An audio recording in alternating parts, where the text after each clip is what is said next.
জনাইছো।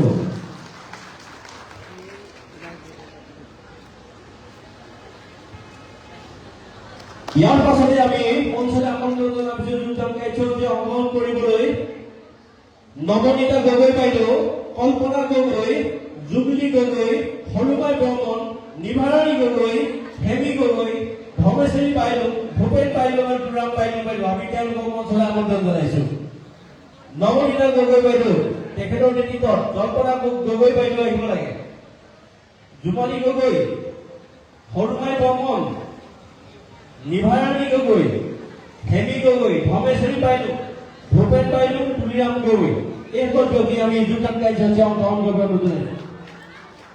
ইয়াৰ পাছতে আমি আমন্ত্ৰণ ধৰ্মকান্ত টাইট ডাঙৰীয়া বৰদুম পঞ্চায়তৰ পৰা প্ৰদীপ গোহাঁই, শিৱম মিছন, প্ৰদীপ টাইট, বিপ্লৱ গোহাঁই, খিয়েজ টাইট, ডালিমী টাইট, ৰূপালী মিছন, দীপকুল পেগু, শিৱনাথ পেগু আৰু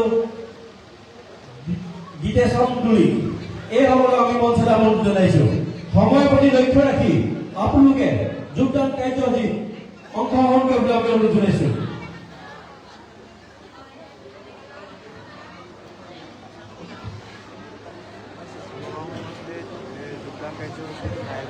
ধৰ্মকান্ত টাইট, প্ৰদীপ গোহাঁই, নিয়নাথ মিছন, প্ৰদীপ টাইট, বিপ্লৱ গোহাঁই, খিয়েজ টাইট, ডালিমী টাইট, ৰূপজ্যোতি মিছন, ডিম্পল পেগু, শিৱনাথ পেগু আৰু গীতেশম তুলি এইসকলক আমি আমন্ত্ৰণ জনাইছো।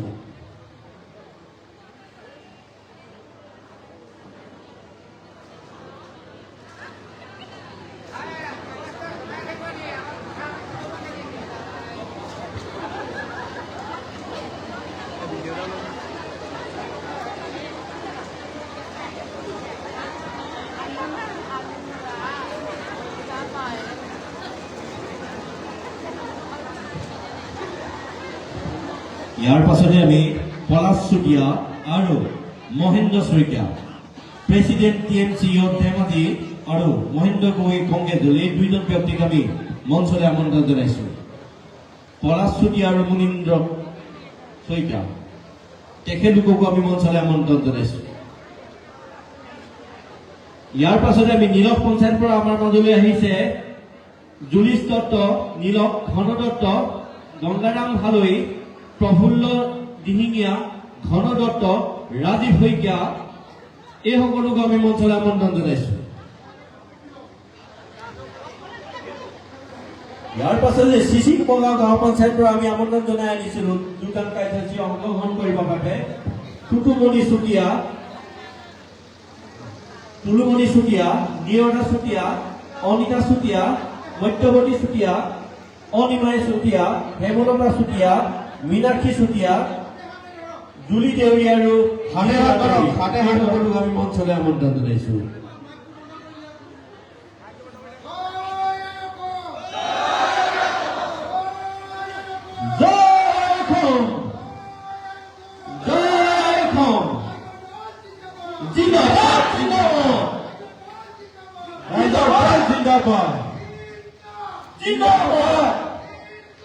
जिंदाबाद जिंदाबाद।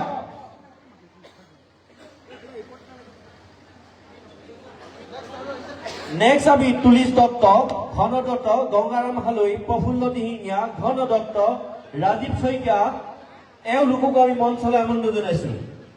টুটুমণি চুতীয়া, নিয়না চুতীয়া, অনিতা চুতীয়া, মত্যৱতী চুতীয়া, অনিমাই চুতীয়া, হেমলতা, মীনাক্ষী চুতীয়া, জুলি দেউৰী আৰু নিজৰা দেউৰী এওঁলোককো আমি আমন্ত্ৰণ জনাইছো।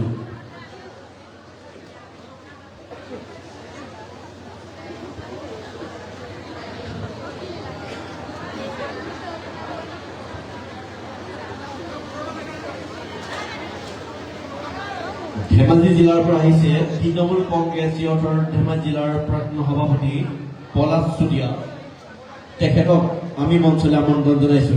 লগতে মুনীন্দ্ৰ শইকীয়া ডাঙৰীয়াক তেখেতকো আমি মঞ্চলৈ আমন্ত্ৰণ জনাইছো।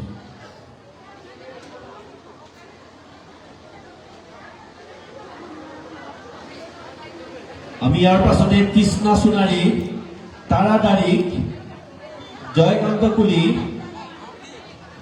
লক্ষীন্দ্ৰ পেগু, দীপশিখা দলে, দেৱেশ্বৰী মিছন, অঞ্জনা দলে, বিদ্যাশ্ৰী পাইক আৰু মেনকা দলে এই সকলোক আমি মঞ্চলৈ আমন্ত্ৰণ জনাইছোঁ।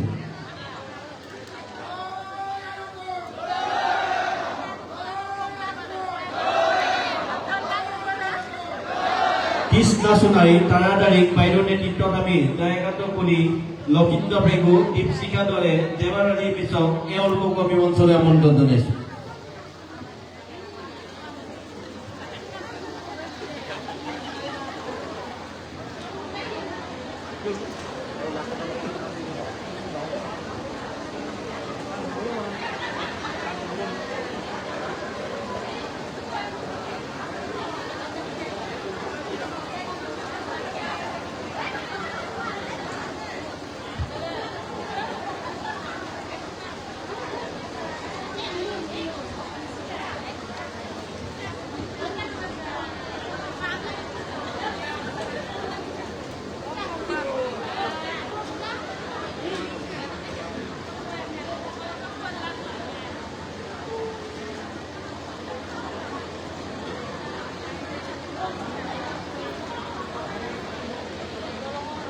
ইয়াৰ পাছতে আমি জয়ন্ত মণ্ডল, অনন্ত মণ্ডল, আনন্দ মণ্ডল, ক্ষুদিৰাম মণ্ডল আৰু মেঘনা চৰকাৰ এই সকলোক আমি মঞ্চলৈ আহিবলৈ অনুৰোধ জনাইছোঁ।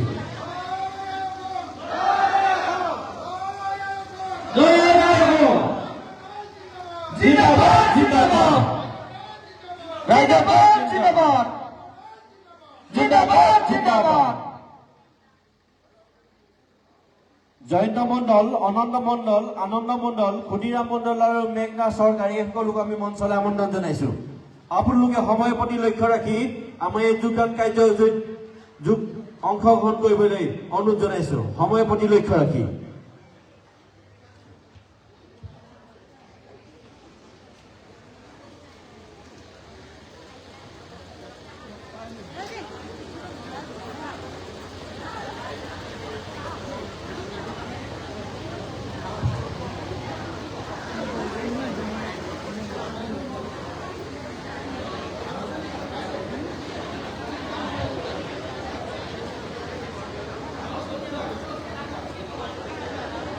ভাস্কৰ কোঁৱৰ, ডিম্পল চুংকাং, নুমল চুংকাং, অশ্বিনী দলে, বিনন্দ বৰুৱা আৰু পিংকু শইকীয়া আপোনালোককো আমি মঞ্চলৈ আমন্ত্ৰণ জনাইছোঁ। আমাৰ যোগদান কৰিব বিচৰা আমাৰ কৰ্মীসকলে ষ্টেজত আহিবৰ কাৰণে আমি অনুৰোধ জনাইছোঁ।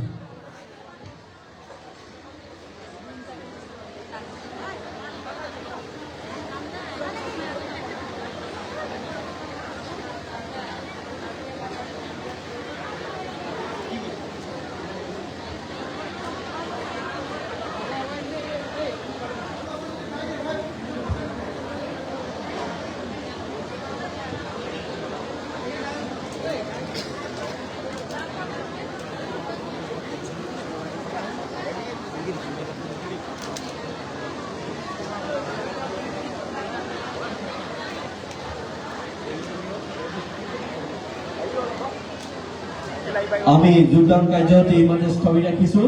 আমাৰ মাজত উপস্থিত আছে ইন্দ্ৰজিৎ ভূঞা ডাঙৰীয়া, চৰকাৰৰ বিৰুদ্ধে এটি ৰেপ চং তেওঁ তৈয়াৰ কৰি আনিছে। তেখেত আমাৰ মাজত উপস্থিত ইন্দ্ৰজিৎ ভূঞা, চিচি বংগৰ যুৱ নেতা, তেখেতক আমি মঞ্চলৈ আহিবলৈ অনুৰোধ জনাইছোঁ।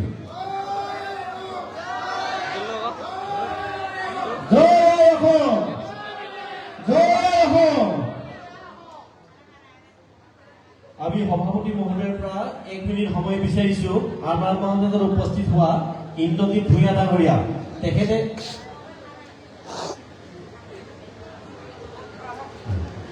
আমি কাৰ্যসূচী পুনৰ চলাই যাবৰ কাৰণে সভাপতি মহোদয় মাইক্ৰফোন আগবঢ়াই দিছোঁ। ইয়াৰ পাছত আমি ৰাইজৰ দলৰ কেন্দ্ৰীয় সভাপতি শংকৰদেৱ চৰ্দাৰ জননেতা আমাৰ চৰ্দাৰ শ্ৰীযুত অখিল গগৈ দাদা ডাঙৰীয়া অভিভাষণ দিবলৈ কাৰণে মই অনুৰোধ জনাইছোঁ।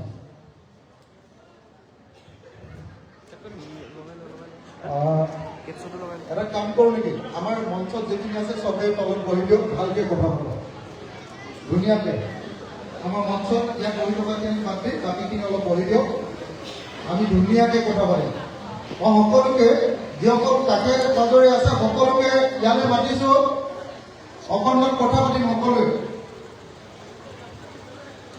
শ্ৰদ্ধেয় ৰাইজ, আমি এতিয়া কথা পাতিব কৈছো। মই আপোনালোক সকলোকে নিজৰ নিজৰ আসনত বহি দিবৰ কাৰণে অনুৰোধ কৰিছো আৰু মোৰ কথাখিনি, মোৰ বক্তব্য আৰম্ভ কৰিব খুজিছো। মই সকলোকে বহি দিবলৈ অনুৰোধ কৰিছো, প্লিজ নিজৰ নিজৰ ঠাইত বহি দিয়ক, প্লিজ থিয় হৈ লাগিব, বহি দিয়ক, চকী আছে, ভাল লাগিব কথা পাতি, বহি দিয়ক, চকী লৈ লওক। আৰম্ভ কৰিছো। মই চেণ্ডেলযোৰ পিন্ধি থাকিলে মোৰ মানে ভৰিটো অকণ দুখ পাইছো। এই ভৰি ফুৰোতে ৰাতি 2:20 ফটককৈ খুন্দা খাই ভৰিটো দুখ পালোঁ। সেইকাৰণে মানে মই সাধাৰণতে ৰাইজৰ সন্মুখত প্ৰকাশ কৰোঁতে চেণ্ডেল পিন্ধি কেতিয়াও নকওঁ, কিন্তু মোৰ আজি ভৰিটো বেয়া, সেইকাৰণে মই উপায় নাইকিয়াকৈ চেণ্ডেলটো পিন্ধি আছোঁ দেই, বেয়া নাপাব।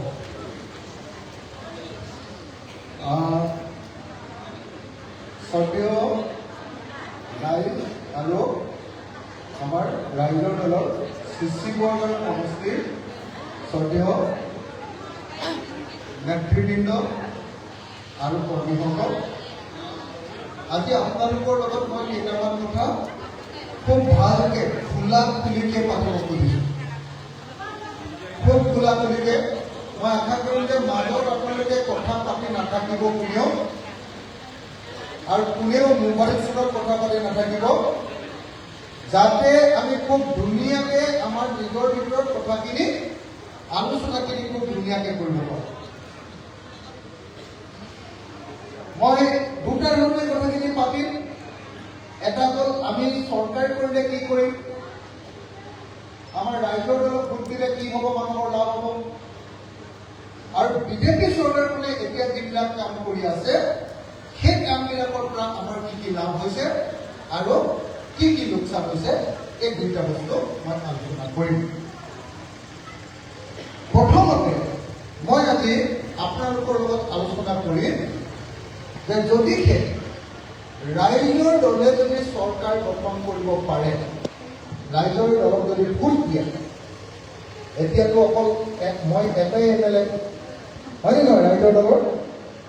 এনে আপোনালোকে চাইনে নাই, মোৰ কেতিয়াবা বিধানসভাত যে মই হিমন্ত বিশ্ব শৰ্মাৰ লগত বা চৰকাৰৰ মন্ত্ৰীৰ লগত যে যুঁজ বাগৰ কৰোঁ, আপোনালোকে কেতিয়াবা চাইনে নাচায়? সঁচাকৈ কিমানে চায়? চবেই চাই নেকি? সঁচাকৈ চায়? বা একদম হিমন্ত বিশ্ব শৰ্মাৰ লগত যুঁজখন অকল ময়ে কৰিব লাগে বুলি আপোনালোকে জানেনে? হয়নে? মই হিমন্ত বিশ্ব শৰ্মাৰ লগত পুৰা যুঁজ বাগৰ কৰোঁ। মোক মাত্ৰ 1.5 মিনিট 2 মিনিট সময় ভাষণ দিবলৈ দিয়ে, কিন্তু মই 2 মিনিটৰ ভিতৰতে তেওঁক ভগৰাবলৈ চেষ্টা কৰোঁ। আৰু বহুত মানুহে মোক কয় বোলে তই হিমন্তই ভাষণ দিওঁতে মাজত কেলে মাত, এনেকে বুলি কয়, তই ডিচিপ্লিন নাজানো নেকি, তই ভদ্ৰতা নাজানো নেকি, তই কেলে মাজত মাত। কিন্তু যিটো মানুহক অকল 2 মিনিট সময় দিয়ে, সেই মানুহটোৰ 2 মিনিটৰ ভাষণৰ ওপৰত হিমন্ত বিশ্ব শৰ্মাই 2 ঘণ্টা ভাষণ দিয়ে, হয়নে নহয়? তো গতিকে হিমন্ত বিশ্ব শৰ্মাই বেছিকৈ চান্স পায়, গতিকে বেছিকৈ যদি লেকচাৰ মাৰি মই মাজতে এনেকুৱাকৈ খোজ পাই দিওঁ, হিমন্তৰ মাথাটো গৰম হয়, হয়নে নহয়? আপোনালোকে চাবচোন, এতিয়া আপোনালোকে নিজে চাব দেই, ধৰক আপোনালোকক কোনোবা এজন মানুহ বা এগৰাকী মাইকী মানুহক 5টা মতা মানুহে ঘেৰাও কৰি দিলে, 5টা মতা মানুহে ঘেৰাও কৰি ধৰিলে এগৰাকী মহিলাগৰাকীয়ে দেখিলে আজি মই মৰিলো। তেতিয়া মহিলাগৰাকীয়ে এই যে তামোল কাটিবৰ কাৰণে, তামোল চকলিয়াবৰ কাৰণে যে এই চাদৰৰ আগফালে সৰু চুৰি কটাৰী এখন লৈ আছিলে, হয়নে? সৰু চুৰি কটাৰী এখন লৈ আছিলে। সেইখনে যদি সেই 5টা গুণ্ডা, যি 5টা গুণ্ডাই তেওঁক এতিয়া কৰি দিব, সেই 5টা গুণ্ডাক যদি এনেকৈ মাৰি দিয়ে, এনেকৈ যদি লগাই ভয় খুৱাই দিয়ে, তেতিয়াহ'লে সেই মাইকী মানুহজনীক, সেই মহিলাগৰাকীক কোনোবাই দুখ দিলে হ'ব নহ'ব? নহ'ব, হয়নে নহয় কওক? গুণ্ডাই মাৰিবলৈ আহিছে, একো কৰিব নোৱাৰো। এতিয়া মোৰ ছাত্ৰতে অকণমান সৰু এখন কি বুলি কয় এখন চুৰি কটাৰী আছে, সেই চুৰি কটাৰীখনকে উলিয়াই মই সিহঁতক ভয় খুৱাইছো। ঠিক তেনেকে মই কি কৰো, এতিয়া একদম সিহঁতৰ কংগ্ৰেছ কি কয় বিজেপি, এজেপি, DPF, UPPL যেতিয়া 90জন, কিন্তু 90জন নহয়, কিমানজন আছে? যিমানজন বিধায়ক আছে সেইবিলাকে যেতিয়া মোক একদম হেঁচা মাৰি ধৰে আৰু মোক কথা ক'বলৈ চান্স নিদিয়ে, মই কথা ক'লে হাল্লা লগাই দিয়ে, তেতিয়া মই কি কৰোঁ জানেনে? হিমন্ত বিশ্ব শৰ্মাই তেল মৰা কথা যেতিয়া কৈ থাকে তাতে মই খোজ মাৰি দিওঁ, খোজ মাৰি দিলে হিমন্তই মানে মই যেতিয়া খোজ মাৰি দিওঁ মানুহটোৱে ৰ'ব নোৱাৰে, মোৰ কথাটোত গুৰুত্ব দিয়ে, তেওঁ কি কথা কৈছিলে পাহৰি যায়, বেলেগ কথা কৈ মোক গালি দিয়ে। মই এইটো ক'বলৈ সদায় ব্যৱহাৰ কৰোঁ, বুজিছেনে নাই? যেতিয়া আপুনি ডাঙৰ দেশ এখনৰ লগত সৰু দেশ এখনে যুদ্ধ কৰিব লাগিব, তেতিয়াহ'লে সৰু দেশখনে ডাঙৰ দেশখনৰ লগত পোনে পোনে যুদ্ধ কৰিবলৈ গ'লে নহ'ব। সেইটো গেৰিলা যুদ্ধ কৰা বুলি কয়। আগতে মোগলে যেতিয়া অসম আক্ৰমণ কৰিবলৈ আহিছিলে, মোগলৰ সৈন্য ইমান বেছি, আমাৰ অসমখনটো সৰু, মোগলে গোটেই ভাৰতবৰ্ষ দখল কৰি লৈছে, সিহঁতৰ ইমান সৈন্য আহে আৰু সিহঁতৰ অস্ত্ৰ আমাতকৈ ডাঙৰ ডাঙৰ। তেতিয়া কি কৰে? আমাৰ আহোম সৈন্য অসমৰ সেনাই কি কৰে? আপোনালোকে দেখিব যে কেতিয়াবা পানী কাটি দি দিয়ে সিহঁতক শুকুৱাই লৈ যাবলৈ, কেতিয়াবা তেওঁলোক খোৱা পানী দিয়ে, কলেৰা হোৱা বীজাণু মেলি দিয়ে, জানেনে নাই? এনেকুৱা বেলেগ বেলেগ বুদ্ধি কৰি মোগলক হৰুৱাইছিলে নে 17 বাৰ? জানেনে নাই আপোনালোকে মোগলক 17 বাৰ হৰুৱাইছিলে বুলি? ঠিক তেনেকে যোৱা 5 বছৰ মই অকলে হিমন্ত বিশ্ব শৰ্মা আৰু বিজেপি দলটোক মই অকলে পানী খুৱাই আছো।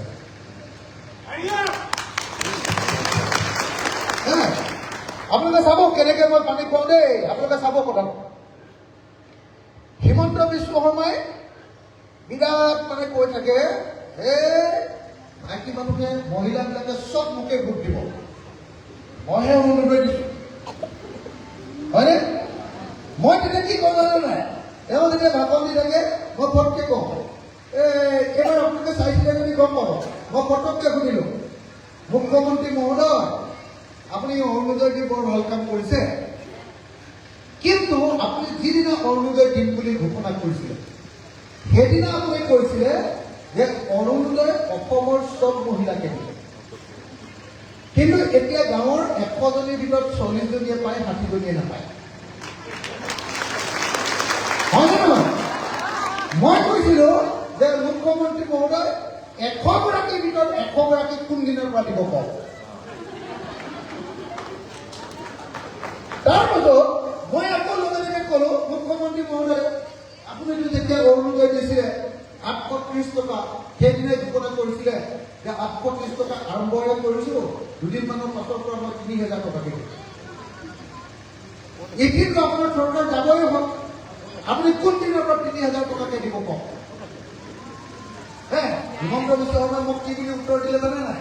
তেওঁ বেলেগ ফটা লেকচাৰ মাৰি আছিলে, মই বচাই দিলো। তেওঁ কি বুলি ৰিপ্লাই দিলে জানে নাই? অখিল গগৈ এইবাৰ মোক ভাল বুদ্ধি দিছে,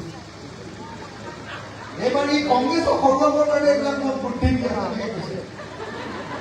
মোৰ লগত তাৰমানে কংগ্ৰেছক কাজিয়া লাগিছে, বুজা নাই? এই কংগ্ৰেছক হৰুৱাবৰ কাৰণে বুদ্ধি দিছে। মই ইলেকশ্যনৰ আগত 100গৰাকীৰ ভিতৰত 100গৰাকীকে অৰুণোদয় দিম, আৰু অৰুণোদয় অখিল গগৈ 3000হে দিবলৈ কৈছে, মই 3100 টকা দিম। বুজিলে নাই? কেনেকে কথা আপুনি চাব। বৃদ্ধ পেঞ্চন 250 টকা দিয়ে, মই একমাত্ৰ মানুহ বিধৱা পেঞ্চন মাত্ৰ 300 টকাকে দিয়ে। মই একমাত্ৰ মানুহ, মই য'ত মুখ্যমন্ত্ৰীক কৈছো যে বৃদ্ধ পেঞ্চন আৰু বিধৱা পেঞ্চন, মই ক্লিয়াৰলি মুখৰ আগত কওঁ, আপোনাক মই 250 টকা দিম, আপুনি এমাহ চলি দিব। আপোনাৰ মাক 100 টকা দিয়ে, আপোনাৰ মাক চলিবৰ কাৰণে কিমান টকা দিয়ে? আৰু মোৰ মা আৰু মোৰ আইতা, মোৰ ককাইদেউ, কি কয় মোৰ দেউতা আৰু মোৰ আইতা, আপুনি অকল 250 টকা দিছে বৃদ্ধ পেঞ্চন, এইটো নহ'ব, 5,000 টকা কেতিয়া দিব পাৰোঁ। মই এনেকে ধৰো। এইবাৰ ধৰিলো কি মুখ্যমন্ত্ৰীয়ে বিৰাট ডাঙৰ ডাঙৰ লেকচাৰ কৈছে, আমি মহিলাৰ কাৰণে এনেকে কৰিছো, চব মহিলাবিলাকে মোক ভাল পায়, এনেকে কৈ আছে। মই ক'লো মুখ্যমন্ত্ৰী ডাঙৰীয়া, মোৰ এটা কথা মনত পৰি থাকে সদায়, আপুনি ইলেকশ্যনৰ আগতে চব মিটিঙতে মাইকী মানুহবিলাকক কৈছিলে, মহিলাবিলাকক কৈছিলে যে আপোনালোকৰ ধাৰ আছে নেকি, মাইক্ৰ' ফাইনেন্সৰ ধাৰ আছে নেকি, এনেকে সুধিছিলে। এতিয়া মহিলাবিলাকে চিঞৰি দিয়া, হয় ছাৰ আমাৰ ধাৰ আছে, আপোনালোকে আজিৰ পৰা আৰু ধাৰ মাৰিব নালাগে, এতিয়াৰ পৰা ধাৰ মৰাৰ দায়িত্ব হিমন্ত বিশ্ব শৰ্মাৰ, এনেকে কৈছিলে নে? মই ক'লো যে মুখ্যমন্ত্ৰী ডাঙৰীয়া, আপুনি নিজেই কৈছিলে যে আমাৰ অসমৰ মহিলাবিলাকৰ ধাৰ আছে 12,500 কোটি টকা। কিমান? 12,500 কোটি টকা। তাৰ ভিতৰত আপুনি 2,500 কোটি টকাকে ধাৰ মাৰিলে আৰু 10,000 কোটি টকাৰ ধাৰ মাৰিবলৈ আছে।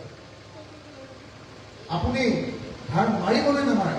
এতিয়া মহিলাবিলাকৰ বহুত দিগদাৰ হৈছে, আকৌ বেংকৰ পৰা কাগজ আহিছে, আকৌ হেৰিয়াৰ পৰা কি কয় কোৰ্টৰ পৰা কাগজ আহিছে, বেংকৰ পৰা কাগজ আহিছে, আকৌ সেই বেংকবিলাকৰ মাষ্টৰবিলাকে আহি গাঁৱৰ গাঁৱৰ মানুহবিলাকক দিগদাৰ দিছে। মই এনেকে ধৰিলো, আপোনালোকৰ এনেকুৱা ধাৰ আছে নাই? মাইক্ৰ' ফাইনেন্সৰ ধাৰ আপোনালোকৰ আছে নাই? কাৰোবাৰ আছে? এইফালে চিলাপথাৰৰ মানুহে, চিচি গড়গাঁৱৰ মানুহে ধাৰ লয় নে নলয়? নে অকল আমাৰ পিনৰ মানুহে লয় নেকি? আপোনালোকৰ ধাৰ আছে নে নাই? সেই কথাটো কোনে কৈছে বিধানসভা? অকল একটা মানুহ, অখিল গগৈ। বুজা নাই? মই ধৰিলো বোলো আপুনি 12,500 কোটি টকা ধাৰ মাৰি দিম বুলি কৈ অকল 2,500 কোটি টকা ধাৰ মাৰিলে, আৰু 10,000 কোটি টকা আপুনি ধাৰ মাৰিবলৈ বাকী আছে। এতিয়া মানুহবিলাকে চুইচাইড কৰিব লাগিব, মহিলাবিলাকে, আপুনি কোনদিনা ধাৰ মাৰি দিব কওক।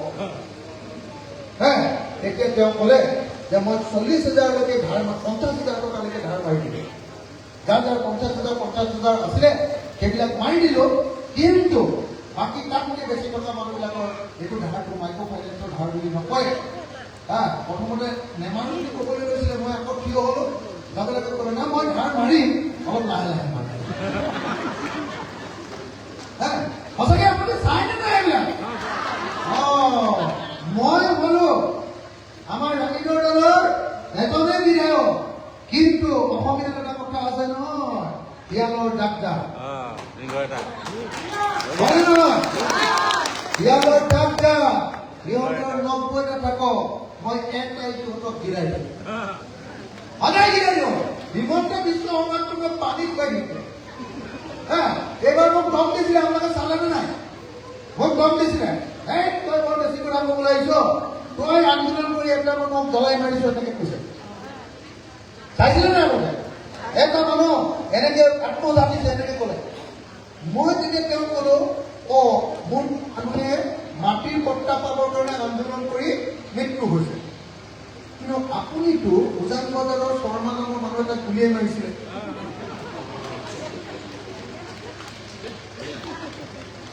শুনিছিলে নে নাই আপোনালোকে সেইটো কথা? কি নাম বাৰু মানুহজনক যে গুলিয়াই মাৰিছিলে, কি নাম আছিলে? মানৱেন্দ্ৰ শৰ্মা। মই ক'লো যে আপোনাৰ বিৰুদ্ধে মানৱেন্দ্ৰ শৰ্মাক গুলিয়াই হত্যা কৰাৰ অভিযোগ আছে। এতিয়া তেওঁলোক বিৰাট খং উঠি গ'ল, হয়তো খং উঠাবলৈ কৈছো, তেওঁলোক খঙত একদম ক'ব নোৱাৰে, বোলে তোমাক চাই লওঁ। মই বোলে আপুনি কি চাব? আপুনি যিটো হোষ্টেলত আছিলে সেইটো হোষ্টেলতো মই আছিলো, আৰু আপোনাৰ বন্দুকটো য'ত লুকুৱাই থৈছিলে মই চব খবৰ পাওঁ। তাৰ পিছত কিবা কিবি কৈ যায়, মই ক'লো কৈছে তই জেলত গৈ আকৌ জেলত যাম, এনেকে কৈ যাব। মই বোলো এতিয়ালৈকে 36 বাৰ জেল গ'লো, তৰুণ গগৈৰ দিনতো গ'লো 20 বাৰ, আৰু আপোনালোকৰ চৰকাৰৰ দিনত গ'লো 16 বাৰ, 36 বাৰ জেল গ'লো। কিন্তু 36 বাৰ জেল যাওঁতেও মোক এজন পুলিচেও একবাৰ মাৰপিট নকৰিলে, কাৰণ মই এটাও 2 নম্বৰী কেছত জেল যোৱা নাই। কিন্তু আপুনি এই যে আমাৰ ঘৰৰ ওচৰৰ চানমাৰী ইঞ্জিনিয়াৰৰ পৰা পইচা তুলিবলৈ গৈছিলে আলফাৰ নামত, তেতিয়া আপোনাক চানমাৰী থানাই ধৰি লৈ নহ'লে আপোনাক কাপোৰ কানি খুলি ৰাম পিটন দিছিলে এটা মনত আছে। আপোনালোকে শুনিছিলে নে নাই এইবিলাক কথা? শুনিছিলে নে নাই? মই যিটো দিওঁ নহয়, সিহঁতে মোৰ নামটো শুনিলেই মানে তেওঁলোকৰ দিনটো বেয়া হৈ যায়। বুজিছা নাই?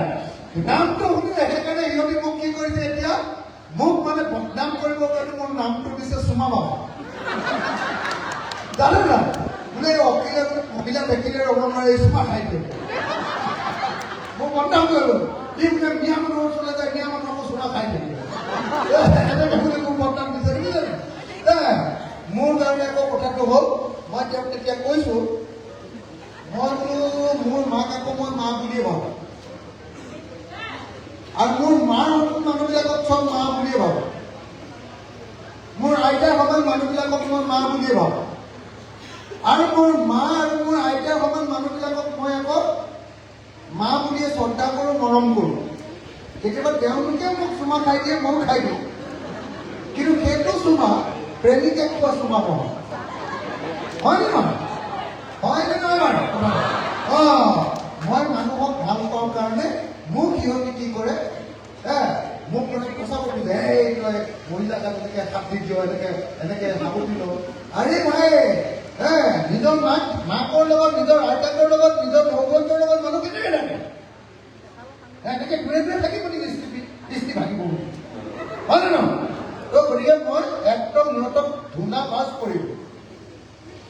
এতিয়া ৰাইজ, মই অসমত প্ৰথমবাৰৰ কাৰণে বিধানসভাত, বাকী এমএলএবিলাকক আপোনালোকে চাব, কোনোবা এটাই নাকত তেল দি ঘূৰি আছে, কোনোবা এটাই মোবাইল চাই আছে, কোনোবা এটাই মনে মনে আছে, কোনোবাই মুখ্যমন্ত্ৰীয়ে বেয়া পাব বুলি একো কথা নকয়।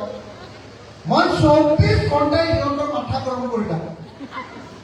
মোৰ অকল আমাৰ দলৰ পৰা অকল এজন মাত্ৰ এমএলএ, যদি আপোনালোকে ৰাইজৰ দলত আৰু 10জন বা 18জন অসমৰ মানুহকে বিধায়ক দিব পাৰে, তেতিয়াহ'লে এতিয়া হিমন্তৰ মাথাহে গৰম হৈছে, তেতিয়া বিধানসভাখনেই ভূমিকম্প হৈ থাকিব। হয়নে নহয়? হয়নে নহয়? হয়নে নহয়? আমাৰ ভাইৰ বেহেনুৱে কৈছিলে, কোন ভাইৰ বেহেনু মানে কোন? আমাৰ ভাইৰ বেহেনুৱে কৈছিলে, বোলে মেহেংগায়ে হটায়েংগে, হয়নে? বোলে বস্তুৰ দাম কমাই দিম, কৈছিলে নে নাই?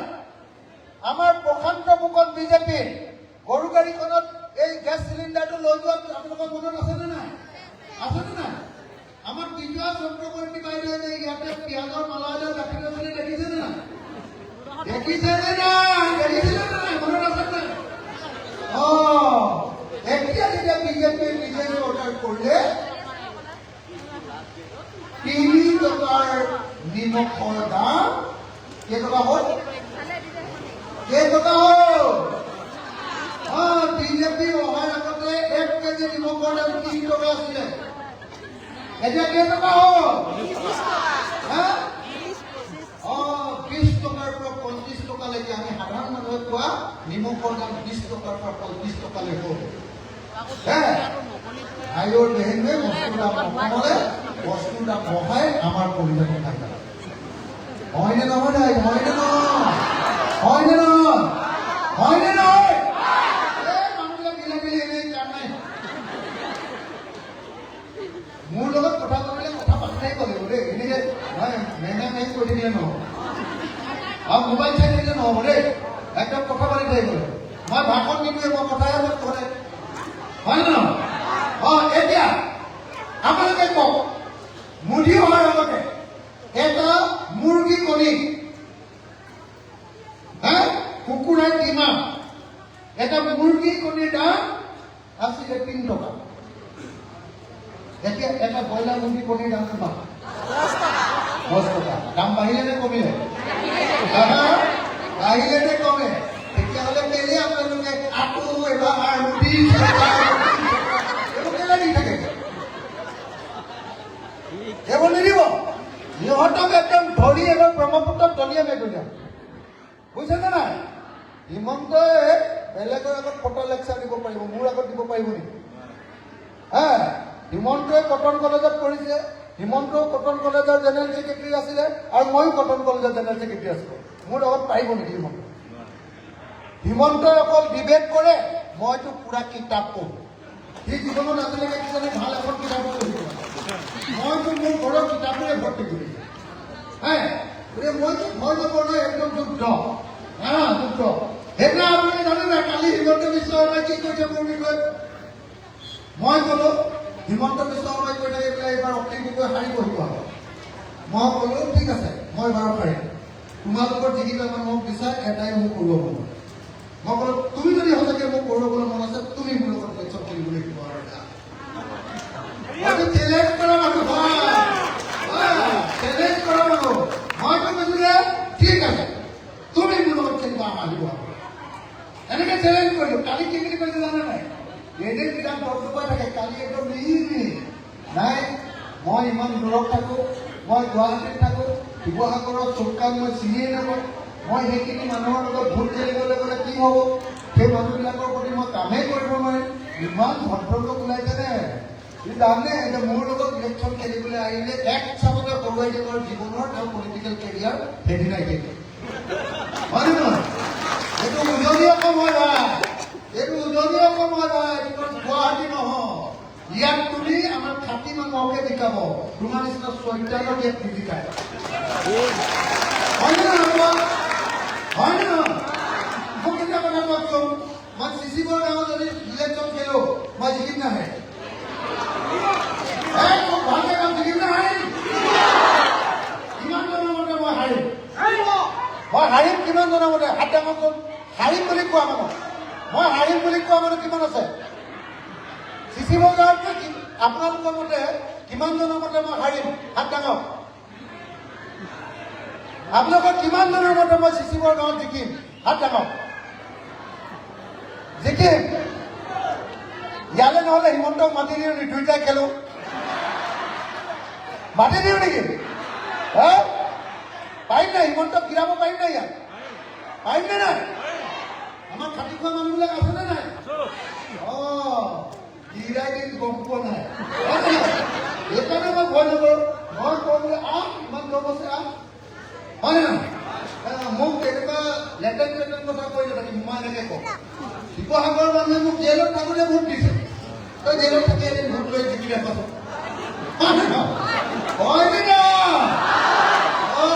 সেইকাৰণে এতিয়া মই আপোনালোকক ক'ব খুজিছো, ৰাইজ, মই হাঁহি হাঁহি কৈ আছো যদি খুব চিৰিয়াছ কথা কৈ আছো আকৌ। বুজি পাইছেনে নাই? মোদী অহাৰ আগতে এটা গেছ চিলিণ্ডাৰ কিনিছিলো 414 টকা। হয়নে নহয়? 414 টকাত গেছ চিলিণ্ডাৰটো কিনোতে তাতো আকৌ কংগ্ৰেছ চৰকাৰে অকণমান ছাবচিডি দিছিলে নে নাই? এতিয়া মোদীয়ে গেছ চিলিণ্ডাৰটোৰ দাম কৰিলে 1152 টকা। 1152 টকা কৰিলে নে নাই? এতিয়া ছাবচিডি কিমান পায় আপুনি?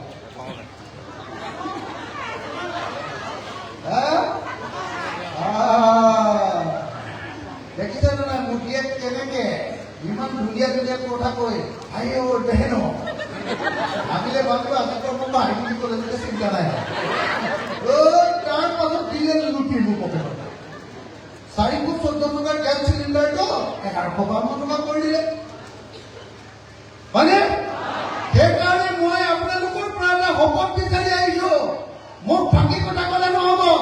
আপোনালোকে অৰুণোদয় পাইছে, অৰুণোদয় ন মই যেনে চৰকাৰ কৰিম, অৰুণোদয় আপোনালোকে 1250 টকাকে পাইছে, মই 3000 টকাকে চবকে কৈ দিছো। আৰু অৰুণোদয় অকল আজি যিকেইজনী মানুহে পাইছে অকল সিহঁতক নহয়, মই যিমান মহিলা আছে চবকে দিম, চবকে যিমানে পৰে। 2 নম্বৰ, চববিলাক খেতিয়ক আৰু মিস্ত্ৰী আৰু যোগালী যিবিলাক মানুহে কষ্ট কৰি খাই আনৰ ঘৰত কাম কৰে, তেনেকুৱা মতা মানুহবিলাককো মই অৰুণোদয় 3,000 টকা দি 65 বছৰ আৰু যাৰ এই যে ফিজিকেলি টেলেণ্ট বুলি কয়, শাৰীৰিকভাৱে অক্ষম যে আমাৰ বিকলাংগ বুলি যে কয়, বিকলাংগ মানুহবিলাককো মই চবকে 3,000 টকা দিম। কিন্তু অকল 3,000 টকা দিয়ে মই অকল আৰু একো নকৰাকে নাথাকো। 3,000 টকা দিয়াৰ মাজত মই কি কৰিম জানেনে? সেইটো অকল 3,000 টকা অকল পকেট খৰচ। মতাটোৱে বেছিকে দমদমনি মাৰিলে মোৰ আছে নহয় বুলি ক'ব পৰা নাই, বুজে নে নাই? নহ'লে আমাৰ মতা মানুহকেইটাৰ দাদাগিৰি বেছি নহয়, হয়নে নহয়? হয়নে নহয়? 300 টকা হাজিৰা কৰি আনিব, তাৰো 50 টকা চুলাই খাই আহিব, হয়নে নহয়? আহি ক'ব মোৰ কামানিৰ ওপৰত তই খাইছ, এনেকে কয় নাই? আমুকৰ বেটি চালে ঘৰৰ পৰা উলিয়াই দিম, এনেকে কয়, হয়নে নাই?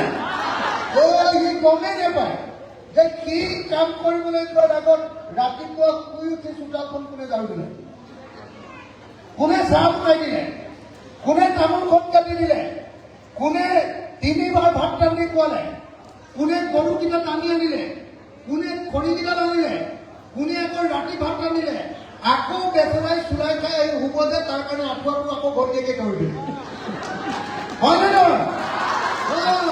তাৰ কাৰণে ইমানখিনি কৰি দিয়ে কাৰণে 300 টকা ঘটিব পাৰিলে। কিন্তু যদি মাইকী মানুহজনীয়ে হাজিৰা বিচাৰে ৰাতিপুৱাৰ পৰা যিমান কাম কৰিলে সি 1,000 টকা হাজিৰা দিব লাগিব গধূলি, হয়নে নহয়? মই ক'বলৈ লাগিবনে নাই? কওক, লাগিবনে নাই?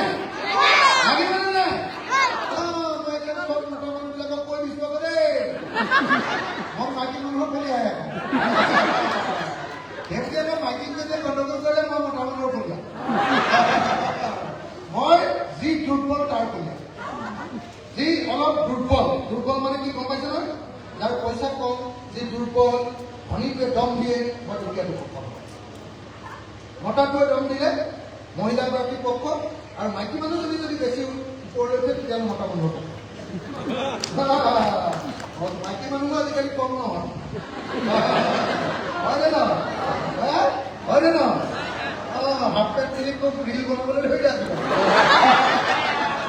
মাইকী মানুহ কম নহয় আজিকালি, হয়নে নহয়? আৰু ৰাতি ঘৰৰ মানুহক নজনোৱাকে মনে মনে লেপৰ তলৰ পৰা ফোন কৰাটোতো আছে, চব খবৰ জানো আমি, হয়নে নহয়? ঠিক আছে, মই ধেমালি কৰি গৈ আছো যাতে আমি কথাখিনি মানে ধুনীয়াকে বস্তুটো বুজি পায়। মই আপোনালোকক কৈছো, যদি কেতিয়াবা ৰাইজৰ দলে চৰকাৰ কৰে, এইবাৰে আমাৰ অকলে চৰকাৰ নহ'ব, এইবাৰ কংগ্ৰেছৰ লগত লগ লাগি চৰকাৰ কৰিব এইবাৰ। আৰু এটা বস্তু মনত ৰাখিব, কংগ্ৰেছৰ লগত লগ লাগিহে চৰকাৰ কৰিম, মই একো কংগ্ৰেছী নহয়, কথাটো বুজি পাইছে নে নাই? যেতিয়া কংগ্ৰেছে অসমৰ বিপৰীতে যাব তেতিয়া আকৌ মোৰ নিচিনা আকৌ দাদাগিৰি পৃথিৱীত নাই আৰু, কথাটো বুজিছে নে নাই? কথাটো বুজি পাইছে নে নাই? মই অসমীয়া জাতিৰ স্বাৰ্থ ৰক্ষা কৰিবৰ কাৰণে বিজেপিৰ নিচিনা দুষ্ট শক্তিটো হৰুৱাবৰ কাৰণেহে কংগ্ৰেছৰ লগত আহিছো। কিন্তু কংগ্ৰেছে গণ্ডগোল কৰিলে আৰু দিল্লীৰ মতে অসম বিক্ৰী কৰিব খুজিলেও মই কিন্তু তেতিয়া আঞ্চলিক স্বাৰ্থ, অসমীয়াৰ স্বাৰ্থহে মই সুৰক্ষা থাকিম। সবাই বুজি পাইছেতো? সবাই বুজি পাইছেতো? মই অসমৰ নজহা নজনা অসমীয়াতে মানুহ হয়, মোক কোনেও ক'ব নোৱাৰে, মোক বদনাম কৰিব পাৰিব, আমুক কৰিছে তামুক কৰিছে ভুচুক কৰিছে, কিন্তু দুখীয়া মানুহৰ অন্তৰৰ পৰা মোক কোনেও উলিয়াই লৈ যাব নোৱাৰে। মাকাই দিনতে চেল্ফি তোমাৰো লাগিলে অসমৰ দুখীয়া মানুহ, কাম কৰি খোৱা মানুহ, এনে ওপৰতে ৰিল বনোৱা কেইজনীয়ে মোৰ লগত ফটো উঠিব, কিন্তু কাম কৰি খোৱা মানুহ চবেই মোৰ লগতহে থাকিব, হয়নে নহয়? হয়নে নহয়? মই আপোনালোকক ক্লিয়াৰলি কৈ দিছো, ক্লিয়াৰলি, যে যদি আমি চৰকাৰ কৰোঁ 5টা কাম কৰিম, 5টা কাম, এইকেইটা একদম লিখি ল'ব, যদি কাগজ নাই বুকুত লিখি ল'ব অন্তৰত, 5টা কাম কৰিম। 1, যিদিনা চৰকাৰ কৰিম, চৰকাৰত সোমাম, তাৰ পৰা 5 বছৰৰ ভিতৰত চবৰ পথাৰত বিনামূলীয়াকে পানী দিম। চবৰ পথাৰবিলাকৰ মাটিৰ পট্টা বিনামূলীয়াকৈ দিয়ে। চবৰ মই আন্দোলন কৰিছোঁ মাটিৰ পট্টাৰ কাৰণে, জানেনে নাই আপোনালোকে? সেইকাৰণে চব অসমৰ মানুহ চবকে মই আজিকালি হিমন্তই অলপ অলপ হেৰিয়াত বসুন্ধৰাত মাটি দিছে, কিন্তু মাটি দিছে যদি পইচা লৈছে প্ৰিমিয়াম। মই 1 টকা নোহোৱাকৈ অসমৰ চব মানুহকে ফ্ৰীকে মাটি দিম। যাৰ যিমান দখল আছে, মিচিং মানুহৰ যদি 100 বিঘা দখল আছে, মই 100 বিঘাৰে পট্টা দিম। আহোম মানুহৰ যদি 40 বিঘা মাটিৰ দখল আছে, তেওঁক মই 40 বিঘাৰে পট্টা দিম। বুজিছেনে নাই? চবকে, কোচ ৰাজবংশী মানুহ, চুতীয়া মানুহ, যিমান জাতিৰ মানুহ আছে চবকে। আনকি 71 চনৰ আগতে অহা বঙালী মানুহ, নেপালী মানুহ, যিবিলাক মানুহ আছে তেওঁলোকেও যদি মাটি দখল কৰি আছে, যদি আগতে অহা ভাৰতীয় নাগৰিক হয়, তেওঁলোককো সম্পূৰ্ণৰূপে মাটি পট্টা দি দিম। 1 নম্বৰ মাটি দিম, পথাৰত পানী দিম। কোনোবাই যদি নিজে পাম্প লগাই পানী তুলি খেতি কৰে, তেতিয়াহ'লে তাত ইলেক্ট্ৰিচিটি বা ডিজেলৰ খৰচটো মই আমাৰ চৰকাৰৰ পৰা দিম। আৰু অকল সেইটোৱে নহয়, মাটি দিম, মাটি দিয়াৰ পাছত পানী দিম, পানী দিয়াৰ পাছত সোনকালে খেতি উঠিবৰ কাৰণে আমি কি কৰিম, মানুহবিলাকক এখন এখন গাঁৱত 5খন ডাঙৰ ডাঙৰ ট্ৰেক্টৰ চৰকাৰৰ পৰা দিম খেতি কৰিবৰ কাৰণে। চবে তেলটো ভৰাব আৰু খেতিটো কৰিব, বুজিছেনে নাই? চৰকাৰৰ পৰা দি দিম। আৰু লগতে বীজটো, ধানৰ বীজটো, সৰিয়হৰ বীজটো, এইকাৰণে বীজটো দিম যে আমাৰ ধানবিলাক বহুত দিন লাগি যায় পকোতে। মই সোনকালে পকা ধানৰ বীজ দি দিম, বেছিকৈ উৎপাদন হোৱা ধানৰ বীজ দি দিম, সোনকালে যাতে হয়। কেলে? বছৰত এবাৰ খেতি কৰি পথাৰ পেলাই থলে নহব। চব অসমৰ খেতিয়কবিলাকে এবছৰত এডৰা পথাৰত 3বাৰ খেতি কৰিব। ভাল হ'বনে বেয়া হ'ব? ভাল হ'বনে বেয়া হ'ব? আৰু যিবিলাক মানুহে বছৰত 3বাৰ খেতি কৰিব নিজৰ পথাৰত, এবাৰ শালি খেতি, এবাৰ বড়ো বা আহু খেতি, বা এবাৰ কি কয়, এইটো কি খেতি কয়, বড়ো বা আহু, নহলে বড়ো বা আহু, আৰু এইটো কি কয়, শালি কৰিলে বড়ো বা আহু, আৰু এইটো বাও। এই 3টা যদি খেতি কৰিলে, তাৰ 3টাৰ ভিতৰত 2টা কৰিলে, আৰু তাৰ পাছত শাক পাচলি খেতি বা সৰিয়হৰ খেতি, একেটা পথাৰ। এই যে 3টা খেতি কৰিলে, যদি 3বাৰ খেতি কোনোবাই কৰে, তেতিয়াহ'লে তেওঁলোকক মাটিৰ খাজনাটো ফ্ৰী কৰি দিয়ে। কিন্তু এতিয়া হাততালি মাৰিলে নহ'ব। যদি কোনোবাই খেতি নকৰি পথাৰডৰা পেলাই থৈ দিয়ে, তাৰ মাটিৰ খাজনা মই 3 গুণ বঢ়াই দিম। ভাল হ'বনে বেয়া হ'ব? মইও কাটাৰ নাম জানো আকৌ। কাম নকৰাকে মই কামো খাবলৈ নিদিওঁ, চবে কাম কৰিব লাগিব। মাইকী মানুহজনীয়ে একদম কৰি পালি ভাত ৰান্ধিব, মতাটোৱে কাজ খেতি অকল ভাত খাবলৈ পাব, এইটো নহ'ব। মই বৰ ঢাতিয়া মানুহ, মনত ৰাখিব দেই। একদম এনেকুৱা এখন অসম বনাম, যিখন অসমত আৰু মানুহে কোনোদিন আৰু ভেকুলীৰ বিয়া নাপাতে আৰু। বুজিছেনে নাই? আমি অসমীয়াই গোটেই পৃথিৱীৰ একমাত্ৰ জাতি, যি জাতিয়ে পথাৰত পানী নপৰে ভেকুলীৰ বিয়া পাতে। লাগে লাগে ভেকুলী বিয়া পাতিলে বৰষুণ হয়। আপোনালোকে জানেনে নাই কেনেকে বৰষুণ হয়? বৰষুণ হোৱাৰ নিয়মটো জানেনে নাই? বৰষুণ হোৱাৰ নিয়মটো হ'ল যে এই ৰ'দটো ওলাইছে, ৰ'দত পানীটো গৰম হয়। পানী যেতিয়া উতলাই কি হয় বাৰু? ভাপ হয়, হয়নে নহয়? ভাপ হ'লে পানীটো ওপৰলৈ উৰি যায়নে নাই? ৰ'দত পথাৰৰ পানী, নদীৰ পানী, পুখুৰীৰ পানী, বিলৰ পানী, সাগৰৰ পানী, মহাসাগৰৰ পানী গৰম হৈ ওপৰলৈ উৰি যায়। ওপৰলৈ যিমান গৈ থাকিব পানীটো ঠাণ্ডা হৈ গৈ থাকে। আৰু ঠাণ্ডা হৈ গ'লে সেই ওপৰত গৈ ভাপটো যেতিয়া ঠাণ্ডা হয়, সেইটো ডাৱৰ বুলি কয়। আৰু ডাৱৰটো এনেকে আকাশত ৰৈ থাকে। আপোনালোকে এৰোপ্লেনত উঠিলে গম পাব, আকাশত ৰৈ থাকে। যেতিয়া বতাহে সেই ডাৱৰটো এনেকে ঠেলি লৈ যায়, যেতিয়া পৰ্বতত খুন্দা মাৰি দিয়ে, তললৈ পৰি যায়, তেতিয়া সেইটো বৰষুণ। এতিয়া মোক কওকচোন, ভেকুলী বিয়া পাতিলে আপোনালোকৰ পথাৰৰ পানী উতলিব নে নুতলে? কথাটো বুজিলে নে নাই? এইটো বহুত হাঁহিবলগীয়া কথা। হামাই নাইচোন এইফালৰ মানুহবিলাকে বুজাই নাই যেন লাগিছে একদম বুজা নাই এইফালৰ মানুহ হা বুজি পাইছেনে নাই ৰ'দৰ পোহৰত বা জুই লগালে পানী ভাপ হয় ভাপ হ'লে ডাৱৰ হয়গে এতিয়া ভেকুলীৰ বিয়া পাতিলে আমাৰ পুখুৰী পানী উতলিব নেকি নুতলে হয় নহয় সেইকাৰণে ভেকুলীৰ বিয়া পাতিলে কেতিয়াও বৰষুণ নহয় এইটো মিছা কথা বুজিলে নাই কেলে বিয়া পাতে জানেনে নাই ভেকুলীৰ বিয়া একদম উপায় নাথাকে যে উপায় নাইকিয়া ক'লে মানুহবিলাকে ভাবে যে এই ভেকুলীয়ে টুৰটুৰাই দিলেচোন বৰষুণ দিয়া দে হে ভেকুলীয়ে টুৰটুৰাই দিলে বৰষুণ নিদিয়ে বৰষুণ দিবৰ সময়ত ফূৰ্তিতে ভেকুলীয়ে টুৰটুৰাই কথাটো বুজিলে এই বুজিলে নে নাই সেইকাৰণে মই আপোনালোকক গেৰাণ্টি দিছো মই আপোনালোকক মাটি দিম আপোনালোকৰ মাটি মই বানপানীৰ পৰা ৰক্ষা কৰি দিম মই আপোনালোকৰ পথাৰত পানী দিম মই আপোনালোকৰ পথাৰত সাৰ দিম মই আপোনালোকৰ পথাৰত বীজ দিম মই আপোনালোকক ট্ৰেক্টৰ দিম কিন্তু অসমীয়া মানুহে যদি 3বাৰ খেতি নকৰে তেতিয়াহ'লে কি কৰিম তেতিয়াহ'লে আপোনালোকৰ মাটিৰ ওপৰত মই খাজনা বঢ়াই দি মাথাটো গৰম কৰিম 3বাৰ খেতি কৰিলেহে অসমৰ কৃষকবিলাক ধনী হ'ব আমি এবাৰ খেতি কৰি পেলাই থৈ দিওঁ কেতিয়াবা বানপানী হ'লে এবাৰো নহয় হয়নে নহয় আৰু পানী নহ'লেও এবাৰো নহয় সেইকাৰণে মই প্ৰথম শপত দিছোঁ আপোনালোকক মই বুকুত হাত থৈ চব অসমৰ মানুহৰ সন্মুখত কথা দিছোঁ ৰাইজৰ দলক জিকাই দিয়ক ৰাইজৰ দলক চৰকাৰক সোমাবলৈ দিয়ক ৰাইজৰ দলে অসমৰ খেতি পথাৰবিলাকত বছৰত 3বাৰ খেতি কৰাৰ নতুন ত্ৰিপদী বিপ্লৱ গঢ়ি তুলিব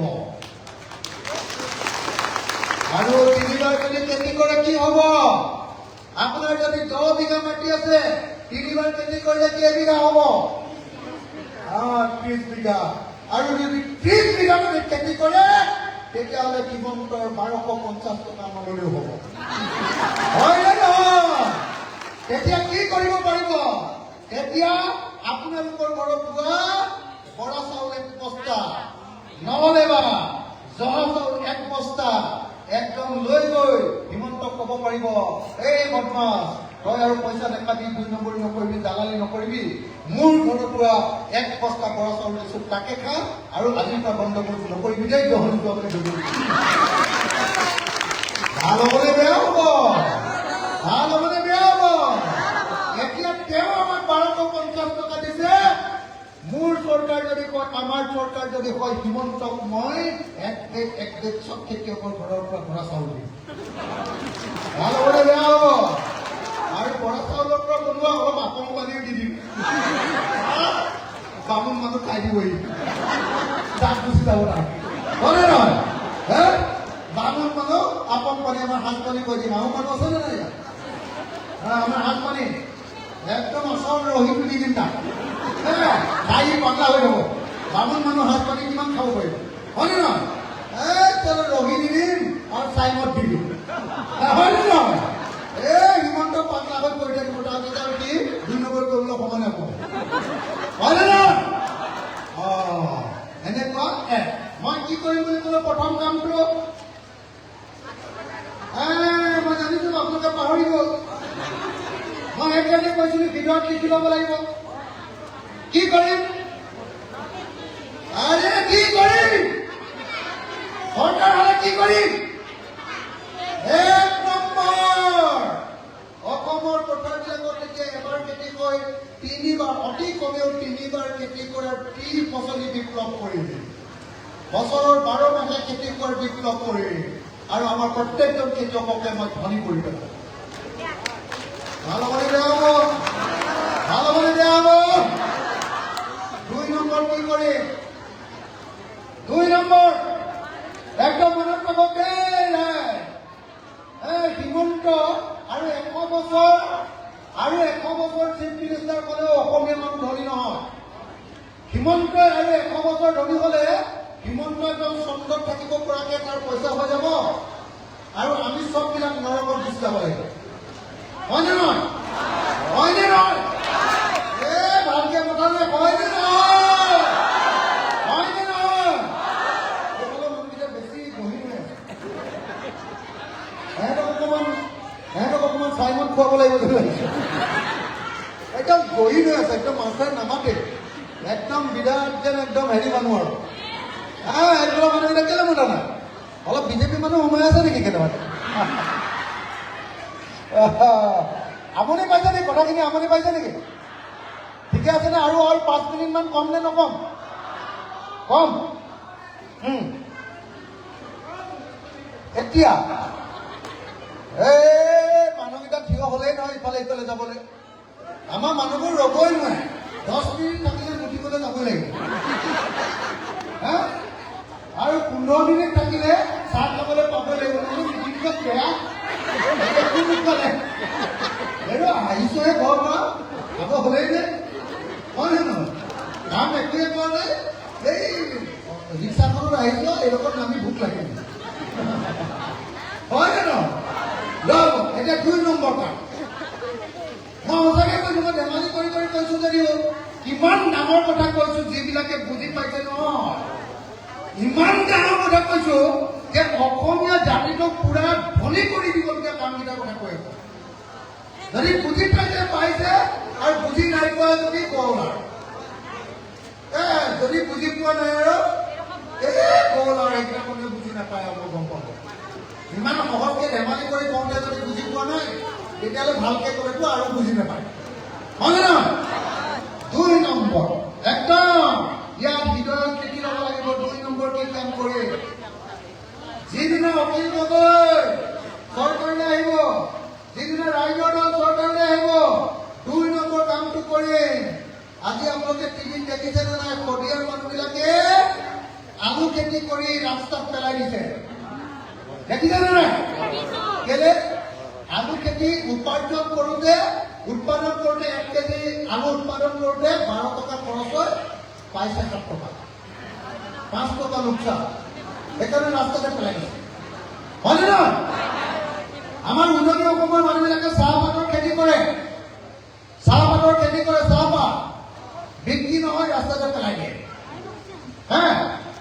আকৌ আমাৰ বিলাহী উৎপাদন কৰে, যিবিলাক মানুহে খেতি কৰে, বিলাহী কিনি খাওঁতে বিহাৰীৰ পৰা যেতিয়া বিলাহী কিনি খাওঁ, দোকানীৰ পৰা যেতিয়া বিলাহী কিনি খাওঁ, তেতিয়া 1 কেজি বিলাহী 60 টকাৰ পৰা 80 টকা, আৰু আমি যেতিয়া বিক্ৰী কৰিবলৈ যাওঁ 3 টকা। হয় নে নহয়?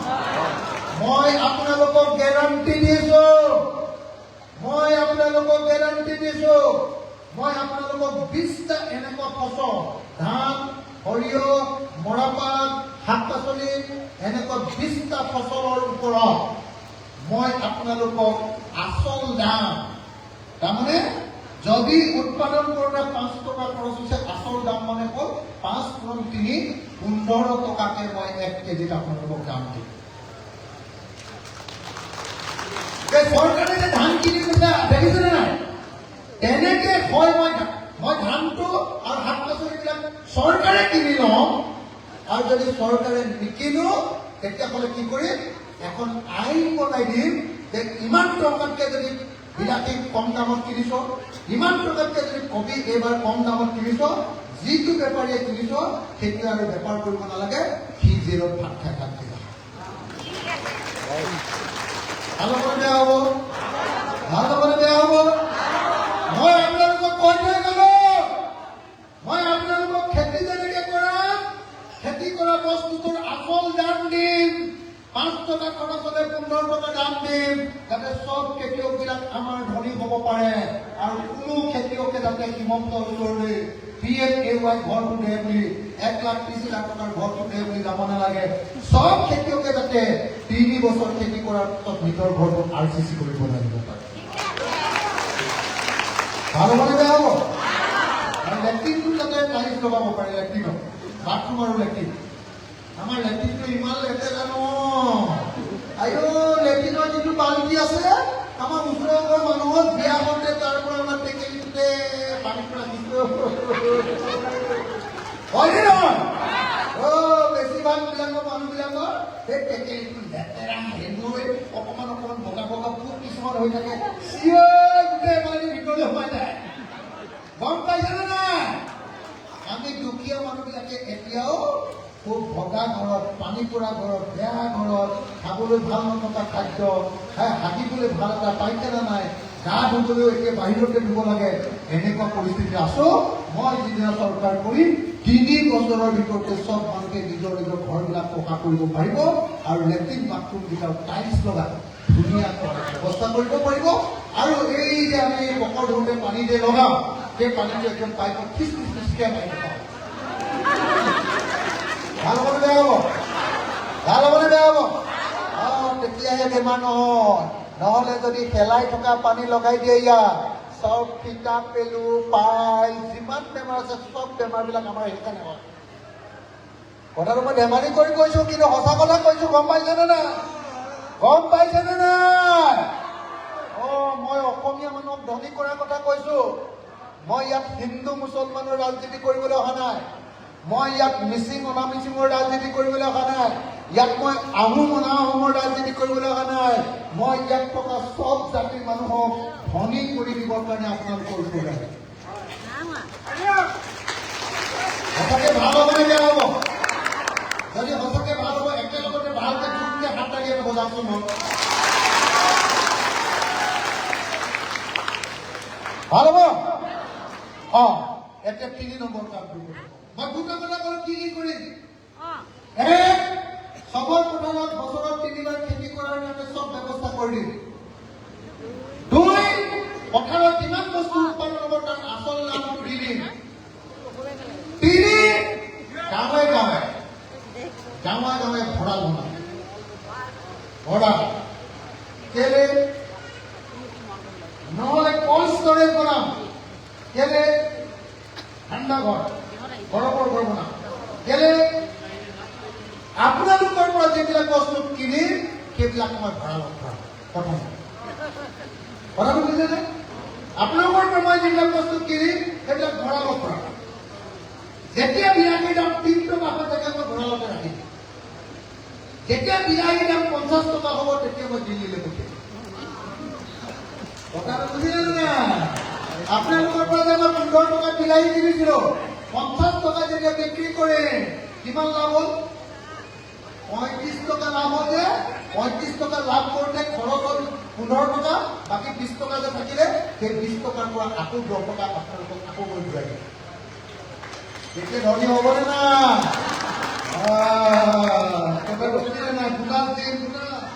বিহু আহি যোৱাৰ লগে লগে আপুনি ইমান কেজি বিলাহী দিছিলে, ইয়াত ইমান লাভ হ'ল, আকৌ বিহু খাবৰ কাৰণে আপোনাক 20,000 টকা দিছো। বুজিলে নাই? লিগান খাবৰ কাৰণে 20,000 টকা দিম। দৰকাৰ কাটিবৰ কাৰণে 20,000 টকা দিম। বুজিলে নাই? ভাল হ'বনে বেয়া হ'ব? ডাঙৰ গাহৰি এটা মাৰিব পৰা যাম, হয় নে নহয়? আৰু আমাৰ টাইমতটো একদম 5 কুইণ্টেল ধানৰ কৰিব পাৰি। তাৰপিছত খাইলে নাচি থাকা, হয় নে নহয়? কথাটো বুজি পাইছেনে নাই? মই কি কৈ আছো পাইছেনে নাই? 3 নম্বৰ কামটো কৰি গাঁৱে গাঁৱে বস্তু কিনি লৈ গুদামত ৰাখি, আৰু যদি বস্তু বিক্ৰী নহয় তেতিয়াহ'লে কি কৰিম? বস্তু বিক্ৰী নহ'লেও আকৌ ৰাস্তা আছে। 3 নম্বৰ ৰাস্তাটো এইবাৰ বিলাহীৰ পৰা বিলাহী বিক্ৰী হোৱা নাই, বিলাহীৰ পৰা চচ বনাম, বিলাহীৰ পৰা জেলি বনাম, বিলাহীৰ পৰা আৰু কি বনাই? টক বনাম, বিলাহীৰ পৰা আচাৰ বনাম। কোনে বনাব? কোনে বনাব? এই যে খেতি কৰা ঘৰখনত 5টা মানুহ আছে, 3টাই খেতি কৰিছে, 2টা ফ্ৰীতে আছে। সিহঁতকেইটাই গাঁৱতে মই কি কৰিম? আপোনালোকৰ গাঁৱৰ মানুহবিলাকে মোক ঘৰ এটা দিব লাগিব। নামঘৰ দিলেও হ'ব, হল এটা দিলেও হ'ব, নহ'লে ৰভা এখন কৰি দিলেও হ'ব। তাত মই চৰকাৰৰ পৰা মেচিন দিম। এইটো চৰকাৰ। আৰু চৰকাৰৰ পৰা টেকনিচিয়ান দিম। কেনেকে বিলাহীৰ পৰা ধুনীয়া টক বনাব পাৰি সেইটো শিকাই দিয়া মানুহ দিম। আৰু বিলাহীটো আনিব লাগিব আমাৰ ককাইদেউহঁতে আৰু আমাৰ বাইদেউহঁতে বিলাহীটো কাটি টক বনাব। আৰু বিলাহীটো কাটি টক বনোৱাৰ কাৰণে আৰু বিলাহীটো বনোৱাৰ কাৰণে এজন মানুহকে এদিনত 1000 টকা হাজিৰা পাব।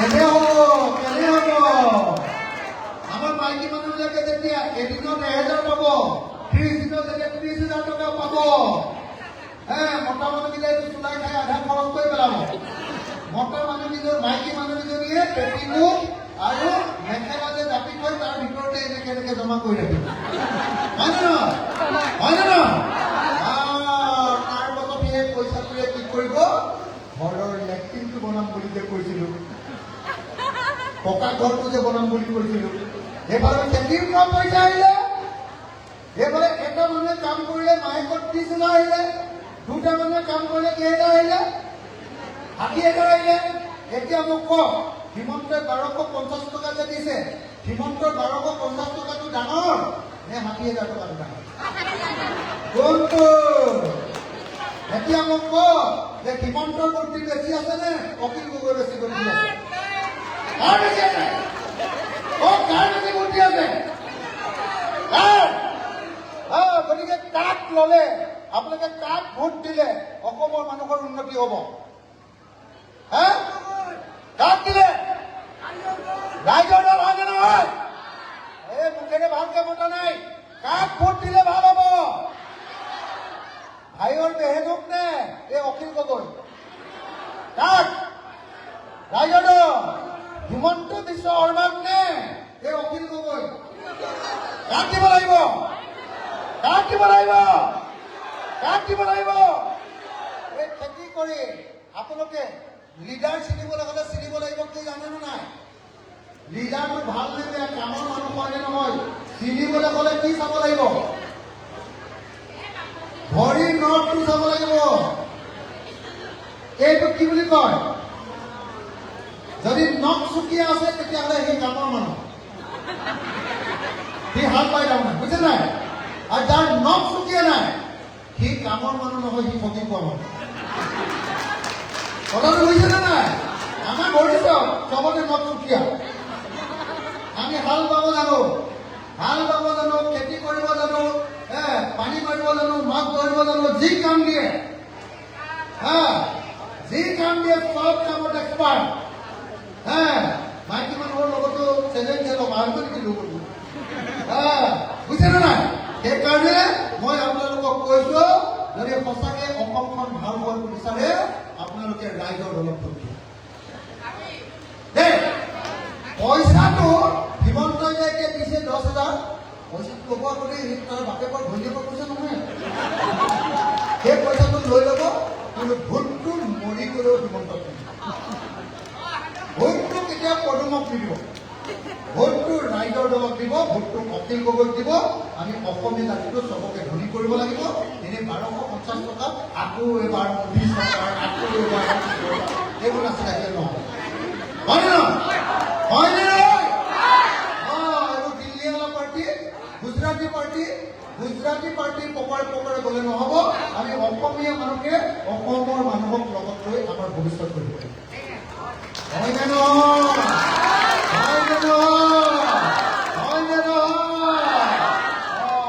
মই 3 নম্বৰ কথাটো কি ক'লো আটাইতকৈ ডাঙৰ 3 নম্বৰ কথাটোৱে ক'লো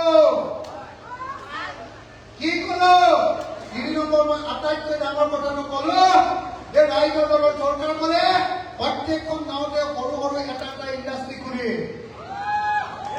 বুজিছেনে নাই ইণ্ডাষ্ট্ৰী সেই ইণ্ডাষ্ট্ৰীত আমাৰ বাইদেউ আৰু আমাৰ ককাইদেউহঁতে কাম কৰিব ডেইলি 1,000 টকা দৰমহা পাব বুজিছেনে নাই কম পাইছেনে নাই ফোন মাৰি আছে কিয় বুজিছেনে নাই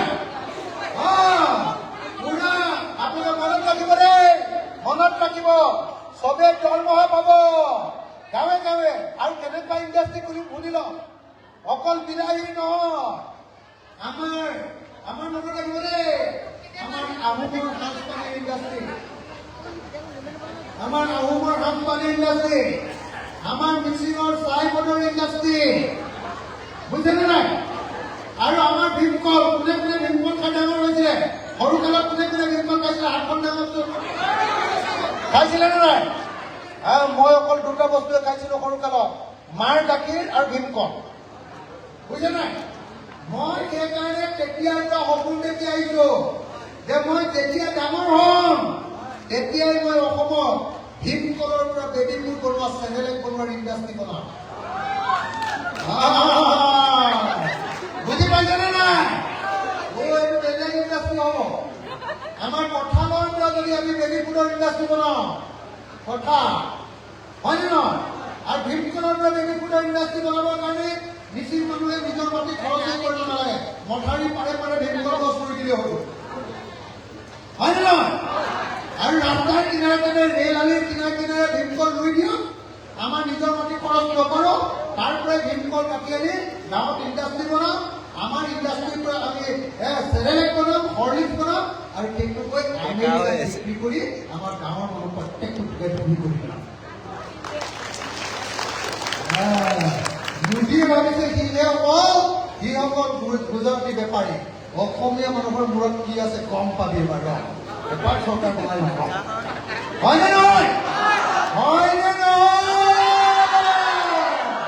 হয়নে নহয়? মই তিনিটা কথা কলো, এতিয়া 4 নম্বৰ কথাটো মই শেষ কৰিম। 4 নম্বৰ আপোনাৰ আপুনি লাগি গ'ল নেকি? মানুহবিলাক উঠি উঠি গৈছে এটা দুটা। ইমান উঠিব লাগে নেকি? 4 নম্বৰ, মই যে এনেকে ঘৰুৱা ধৰণে কথা পাতো আমনি পাই দিয়া, বেয়া পাইছে নেকি? বহুতে মানে যিটো মোটাটো সেইটো বহুতে কয় বোলে পেচাব। সেই আমাৰ গাঁৱত আকৌ মোটা বুলিয়ে কয়। হয়নে নহয়? মই গাঁৱৰ শব্দটো সদায় ইস্তেমাল কৰোঁ। মই হ'লে গাঁৱৰ শব্দটো ব্যৱহাৰ কৰোঁ। হিমন্ত বিশ্ব মই টাউনৰ শব্দ ব্যৱহাৰ কৰোঁ। বুজিলে নাই? মই গাঁৱৰ শব্দবিলাক ব্যৱহাৰ কৰোঁ। ভাল হ'বনে বেয়া হৈছে? এইটো গাঁৱতে ভাল মই বাদ দিয়ক, মই গাঁৱলীয়া মানুহ, গাঁৱৰ নিচিনাকে কথা কওঁ। বুজিলে নাই? মই হিমন্তক কিমান দম দি দিওঁ মানুহ কয়, মই বোলে আপোনাৰ সমান ধুই নবৈ মানুহে নাহে। বুজিলে নাই? আপোনালোকে দেখিছেনে নাই? এতিয়া মই 4 নম্বৰ কি কাম কৰিম জানেনে? আমাৰ ল'ৰাবিলাক চিকিউৰিটি গাৰ্ড কৰিবলৈ গৈছেনে নাই? ইয়াৰ পৰা চেন্নাইলে গৈছেনে নাই? কেৰেলালৈ গৈছেনে নাই? বেংগলোৰলৈ গৈছেনে নাই? গৈছে। মই যদি কোনোবা ল'ৰা চিকিউৰিটি গাৰ্ড কৰিবলৈ যায়, যোৱাৰ আগতে মই 2টা কাম শিকাই দিম। শুনি লওক, এই বেলেগ ধুনীয়া বুদ্ধি। মই কি শিকাই দিম জানে?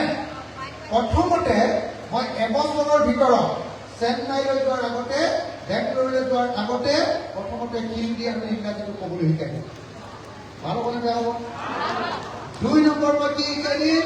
সিহঁতে যে চিকিউৰিটি গাৰ্ড কৰিব, চিকিউৰিটি গাৰ্ড কৰিবৰ কাৰণে মই পুলিচৰ বন্দুক চলোৱাৰ 1 বছৰ ট্ৰেইনিং দিম। ফ্ৰীকে চৰকাৰৰ পৰা। নাই তেতিয়া কি হ'ব এইটো বুজি ল'ব লাগিব। তেতিয়া ইয়াৰ পৰা যোৱা চিকিউৰিটি গাৰ্ডটোৱে এতিয়া মাহেকত 14,000 বা 15,000 দৰমহা পায়। যেতিয়া মই এইবিলাক ট্ৰেইনিং দি পঠিয়াম আৰু ধুনীয়াকে ইংৰাজী ক'বলৈ শিকাই পঠিয়াম, সি তেতিয়া দৰমহা পাব 40,000 45,000। এই বুজিলে নাই কেনেকুৱা মেজিক দি আছো মই আপোনালোকক? এইবোৰ চব মেজিকৰ মেজিক। এটা মেজিক কৰি অসমীয়া মানুহক ধনী কৰি দিম। আমাৰ ঘৰত কাম কৰা মাইকী মানুহজনীয়ে, বন কৰা মহিলাগৰাকী, বাইজনীয়ে অকল 4,000 বা 5,000 টকা দৰমহা। মই চব যিমান কাম কৰা মানুহ আছে নহয়, চব কাম কৰা মানুহবিলাকক মই প্ৰথমতে কেনেকে ঝাৰু দিব লাগে, কেনেকে মকৰা জাল চাফা কৰিব লাগে, কেনেকে ঘৰৰ ভালকে ৰাখিব লাগে, সেইবিলাক ট্ৰেইনিং দিম। তাৰপিছত ইংৰাজী হিন্দীটো শিকাই দিম। তাৰপিছত আকৌ মিচিঙে কেনেকে খাদ্য ৰান্ধি খায়, আহোমে কেনেকে খায়, বঙালীয়ে কেনেকে খায়, বিহাৰীয়ে কেনেকে খায়, চব খাদ্যটো বনোৱা শিকাই দিম। তাৰপিছত আকৌ চাইনিজ খাদ্য কেনেকে বনায় সেইটো শিকাই দিম। চাওমিন কেনেকে বনায় সেইটো শিকাই দিম। আৰু তাৰপিছত ড্ৰেছটো খুব ধুনীয়াকে কেনেকে পিন্ধি গ'লে মানে কাম কৰা মানুহজনে সন্মান কৰিব, লেতেৰা পেতেৰাকে গ'লে সন্মান নকৰে, দম দিব, এই বস্তুটো শিকাই দিম। তেতিয়াহ'লে কি হ'ব? 4,000 দৰমহা পোৱা কাম কৰা মানুহজনীয়ে 20,000 টকা দৰমহা পাব। বুজি পাইছেনে না? বুজি পাইছেনে না? এই যে আমাৰ অসমৰ ছোৱালীবিলাক বিৰাট মৰমীয়া, বিশেষকৈ ট্ৰাইবেল ছোৱালীবিলাককতো মানুহে বহুত ভাল পায়। ট্ৰাইবেল, মই চব ট্ৰাইবেল আৰু অসমীয়া খিলঞ্জীয়া আমাৰ একদম খাতি খোৱা ছোৱালীবিলাকক চবকে মই নাৰ্ছৰ ট্ৰেইনিং দিম বুজিছে নাই এইটো বেলেগ আজিকালি নাৰ্ছ আমাৰ ঘৰত মোৰ মাক ৰাখিবৰ কাৰণে মই দুজনী নাৰ্ছ ৰাখিম হেৰি নাৰ্ছৰ ট্ৰেইনিং একোৱেই লোৱা নাই এনেই ফাটি ফুটা মই সিহঁতক এবছৰ ট্ৰেইনিং দি দিম মই ইংৰাজী আৰু হিন্দী ক'বলৈ শিকাই দিম দৰকাৰ হ'লে জাপানী ভাষা দৰকাৰ হ'লে ফৰাচী ভাষা শিকাই দিম ফ্ৰান্সৰ ভাষা শিকাই দিম মই আমাৰ ইয়াৰ ল'ৰা আৰু ছোৱালী নাৰ্ছবিলাকক জাপানলৈ নাৰ্ছ কৰিবলৈ পঠিয়াই দিয়ে তেতিয়া এবছৰত 1 কোটি টকা দৰমহা আৰু এবছৰত যদি 1 কোটি টকা দৰমহা পায় সেই 1 কোটি টকা লৈ যদি আকৌ ঘৰলৈ গুচি আহে এবছৰৰ পাছতে গাঁওখনৰ আটাইতকৈ ধনী মানুহ হৈ যায় বস্তুটো বুজি পাইছেনে নাই মই বেলেগ বুদ্ধিয়ক মানুহ আপোনালোকে জানিব আকৌ মোৰ পুৰা মগজটো পুৰা মই খটাই থাকোঁ মই 24 ঘণ্টা অসমত কেনেকৈ পৰিৱৰ্তন কৰিম মানুহক কেনেকৈ ধনী কৰিম প্ৰত্যেকজন মানুহক কেনেকৈ ধনী কৰিম প্ৰত্যেকগৰাকী নৱক কেনেকৈ ধনী কৰিম প্ৰত্যেকগৰাকী বাইদেউক কেনেকৈ ধনী কৰিম খুৰীক কেনেকৈ ধনী কৰিম পেহীক ধনী কৰিম কেনেকৈ মাক কেনেকৈ ধনী কৰিম বৰমাক কেনেকৈ ধনী কৰিম আইতাক কেনেকৈ ধনী কৰিম মতা মানুহবিলাকক কেনেকৈ ধনী কৰিম মই অনাগত অকল এইটোকে ভাবিম ভাল হ'বনে বেয়া হ'ব ভাল হ'বনে বেয়া হ'ব ভাল হ'বনে বেয়া হ'ব এইটো কি বুলি কয় আকৌ এবাৰ কৈ দিলো মই 4টা কথা ক'লো আপোনালোক মনত পৰিছিলে নাই মই নাজানো মনত যদি নাই লোৱা গ'ল আকৌ বিজেপিকে ভোট দিব আৰু মনত যদি ৰৈ গৈছে বিজেপিক জীৱনত কেতিয়াও ভোট নিদিয়ে বুজিছেনে নাই এক ক'লো কি এক ক'লো যে সকলোকে তিনিবাৰ নিদিবা 2 ক'লো বস্তুবিলাকৰ বহুত দাম দি দিম যাতে খেতিয়কবিলাক ধনী হয় 3 ক'লো কি যে গাঁৱে ইণ্ডাষ্ট্ৰী খুলিম এটাও গাঁৱত নিবনুৱা নেৰাটো চবে চাকৰি পাব পুৰুষ মহিলা কোনেও চাকৰি নোপোৱাকৈ চবে চাকৰি পাব নিবনুৱা মুক্ত কৰি দিম অসমখন আৰু 4 কি কৰোঁ মানুহবিলাকক দক্ষ কৰি দিম স্কিল বুলি কয় স্কিল কৰি দিম স্কিল মানুহবিলাকক শিকাই দিম আৰু যি এতিয়া 5,000 টকা দৰমহা পাইছে সি 50,000 টকাৰ দৰমহা পোৱাৰ কাৰণে কামত মই শিকাই দিম ভাল হ'বনে বেয়া হ'ব সঁচাকৈ কওকচোন ভাল হ'বনে বেয়া হ'ব তেতিয়াহ'লে আপোনালোকে কওক যে বিজেপিক ভোট দিলে ভাল হ'বনে ৰাইজৰ দলক ভোট দিলে ভাল হ'ব কাক ভোট দিলে ভাল হ'ব হিমন্তক নে অখিল গগৈ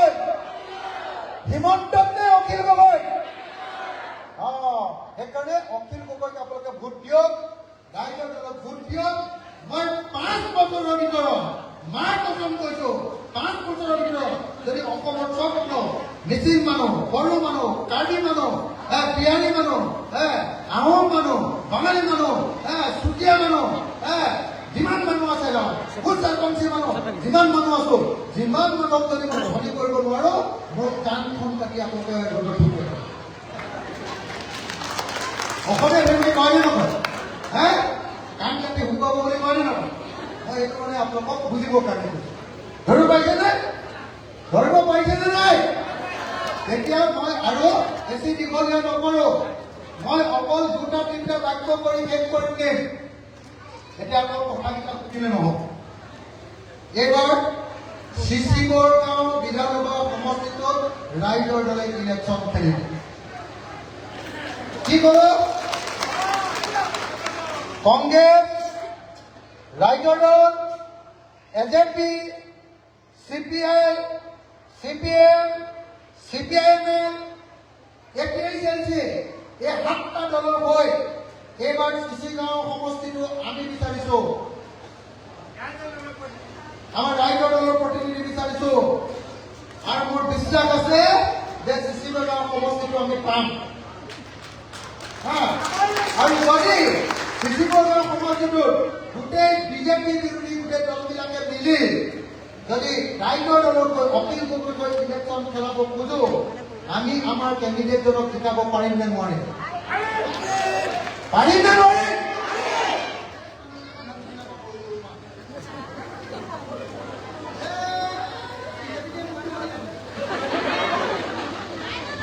ৰাইজৰ দলক দিবনে নাই দিব একেলগে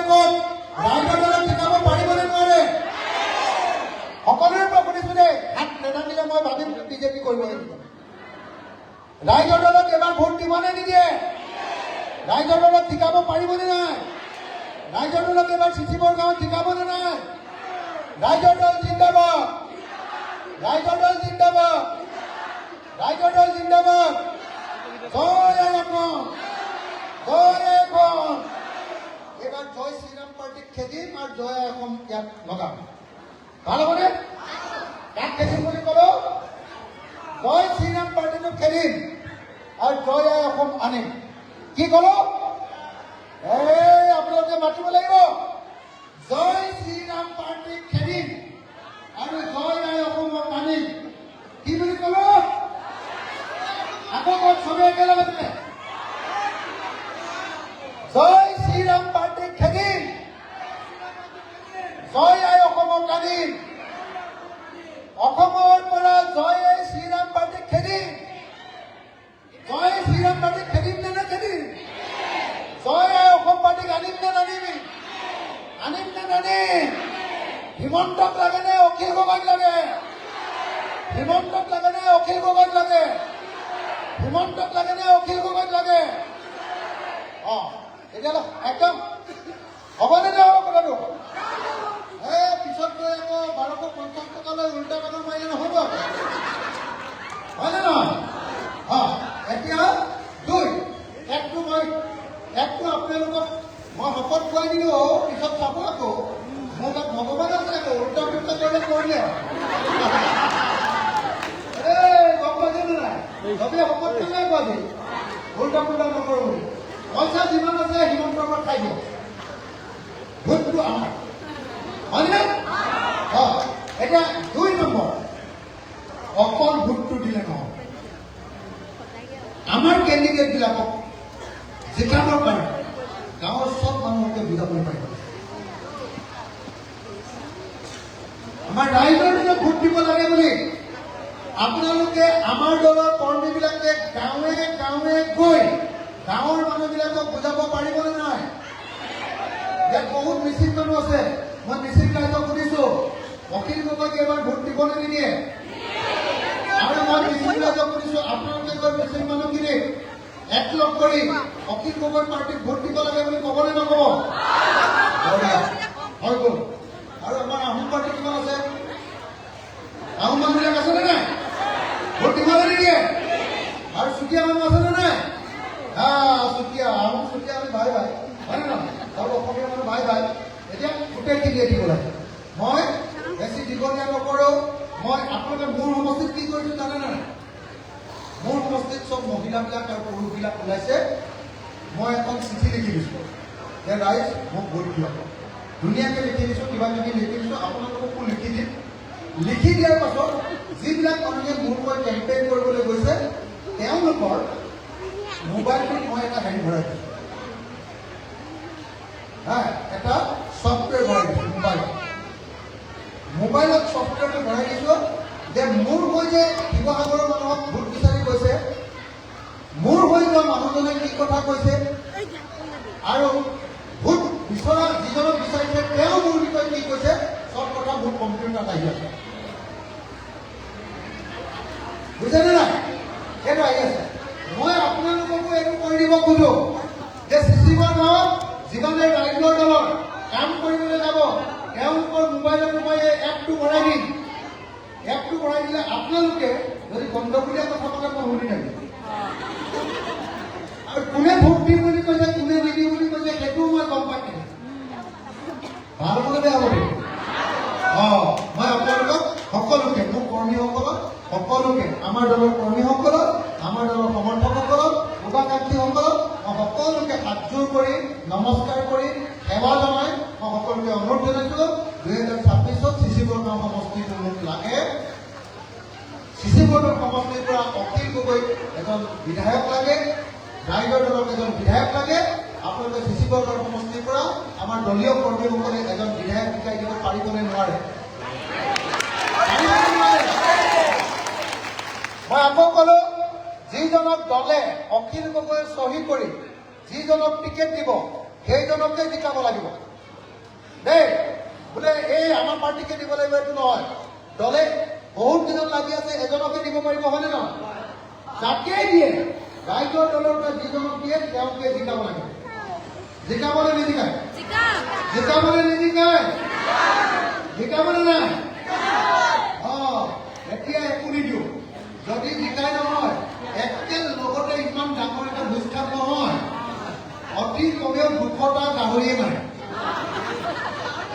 আৰু গাহৰি নোপোৱা মানুহবিলাকৰ কাৰণে চব লোকেল মুৰ্গী আৰু ব্ৰহ্মপুত্ৰ নদীত যিমান মাছ আছে চব ধৰি আনে, হয়নে নহয়?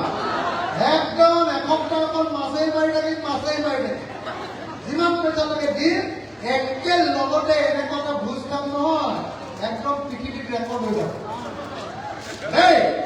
একদম পকাই খাই নিচিনাকে চব জাতি নহয়। এইফালে একদম গুমৰাগ চলি থাকিব, এইফালে আমাৰ বিহু চলি থাকিব, এইফালে আমাৰ হেৰিবিলাকতো চলি থাকিব, আমাৰ বাঙালী মানুহটো চলিব।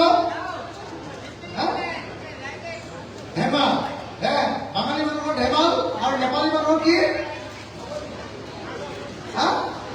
মাধৱ। চব একেলগতে পচাই নাচি নাচি আহি গ'ল হ'বনে? হ'বনে নাই? হ'বনে নাই? জিকাবনে নাই?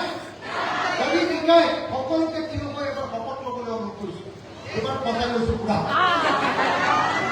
এইবাৰ যিবিলাকে নক'ব সেনেকে গম পাম। ভালকে ৰেকৰ্ডিং কৰিবি দেই ভাই, গম পাল। অকমান এই মাজত ফাটটোত এজন মানুহ সোমাই দিয়ক, দেখিবলৈ বেয়া লাগে নহয়। এজন মানুহ এই ফাটটোত সোমাই দিয়ক, এজন মানুহ এতিয়া চাহটো ৰখাই দিয়ক, কিন্তু